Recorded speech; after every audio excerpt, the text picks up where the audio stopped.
Going to change your life for the better, which was inclusive of all of those things.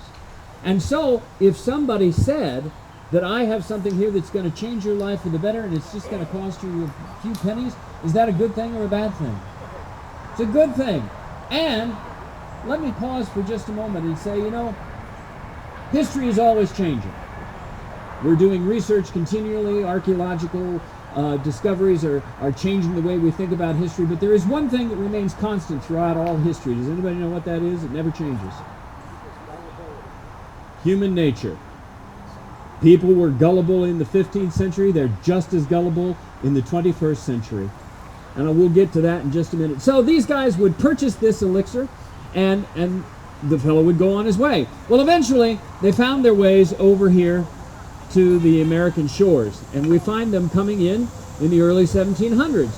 But back then, they didn't want to call themselves mountebanks, because one of the things that you did when you came to America back then was you wanted to be purely American. You wanted to drop all of your trappings of being European. You wanted to be American. Today we kind of have that in reverse. Everybody's going back to their European roots. So they took on another name that we're probably more familiar with, Yankee Peddler. How many of you have heard the term Yankee Peddler? And they peddled Yankee goods. They manufactured them, they sold them. Now the only problem with that was that you had to procure the materials, then you had to manufacture the product, and then you had to sell it. And that took a lot of time and energy and some cash. So the problem was, you're trying to keep your profit margin high and your overhead low, but over time that kind of switched places. So they said, we need to go back to what we were doing back over in Europe, but we can't call ourselves mountebanks because, well, that's a European term. And besides that, Americans are not nearly as superstitious as the Europeans were, so we have to come up with a product that the Americans will buy. Now, there is one thing that Americans have always been very, very conscientious of. Anybody know what it is? Well, yeah, they've been very conscientious about alcohol. Their health, absolutely. They were very concerned about their health. In fact, in the mid-19th century, people were obsessed with their liver. And liver pads, liver belts used to be sold. Have anybody ever heard of liver belts? Guaranteed to cure anything that you had wrong with your liver. You would buy it from a fellow like me, you would wear it next to your skin, all of a sudden a big red glow would appear upon your skin, you would feel a warming sensation, and that signaled that the blood was rushing into your liver, cleansing it of all the impurities and taking out all of the toxins. In truth, what was happening was that the cayenne pepper that had been glued to the belt with glue was being loosened by the heat of your body, and it was acting against your skin.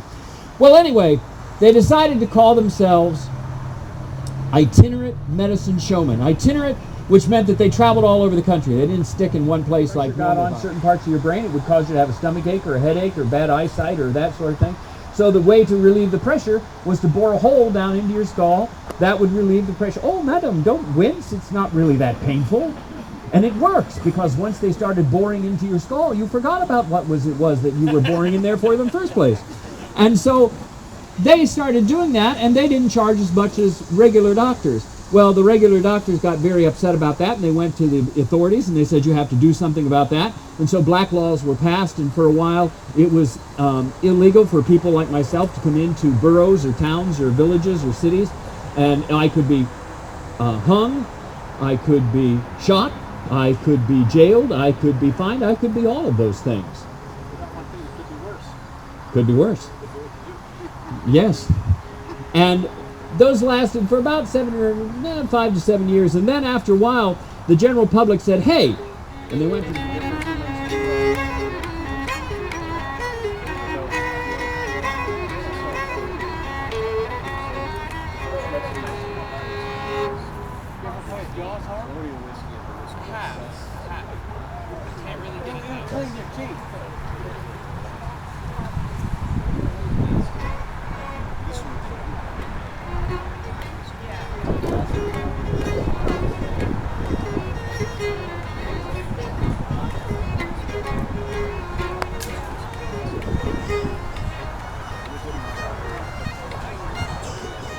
and now I need a permanent solution, one that requires congressional collusion.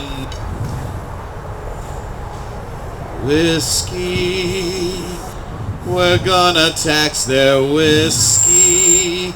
Rich men can surely pay the fee. A whiskey tax will set us free. It's practically a guarantee. We're gonna tax their whiskey. Hear ye, a tax on whiskey. Blah, blah, blah. 19 cents or 17 cents or 7 cents a gallon. Blah, blah. $50 fine if you don't pay. Blah, blah. What the tax out here in the region is higher than in dreaded Philadelphia. Blah, blah, blah. Must pay in cash. The federal government has the power. Blah, blah, blah. 7 cents a gallon. Where are we gonna get 7 cents a gallon? We fought so hard for the revolution. It's not fair, this is persecution. If they tax, there'll be retribution. Whiskey ain't gonna tax our whiskey. We farmers can't afford the fee. Don't you know this is risky? There are problems here you don't foresee. Never ever tax our whiskey. Those farmers are so simple, they're part of the unwashed. It won't be wrong, it won't take long, their protest to be quashed. They can't decline to pay the fine, the country's on the line. Our whiskey is our money. We do not have much cash. We're angry now. We're riled up. There's gonna be a clash. We'll just decline to pay that fine. Our lives are on the line. They must pay it. We won't pay it. We will implore them. We will ignore them. We'll sell their stuff. We've had enough. You can't rebel. We can raise hell. We'll send inspectors. They'll need protectors. We'll search the hills. We'll burn their stills. You're being contumacious. Contumacious? Contumacious, the act of being stubbornly or willfully resistant and disobedient to authority. It fits. We need the taxes. Try it one more time.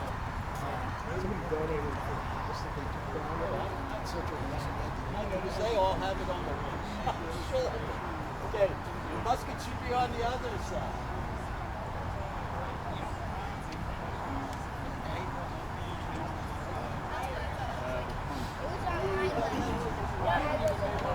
I saw you had that. Oh no, you've got it. They're not doing good much storm. Alright. Okay. We're gonna try order fire locks again. It's gonna be by your right foot.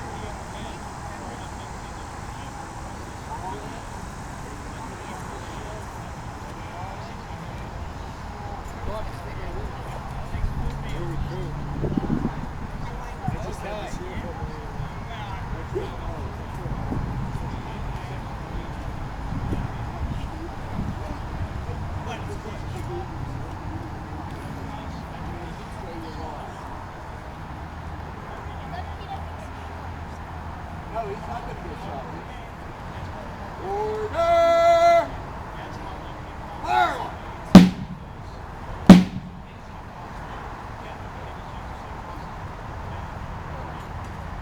Shoulder! Fire!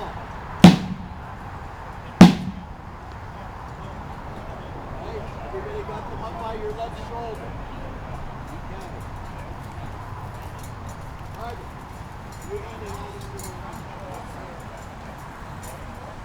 Okay, we're going to learn to march.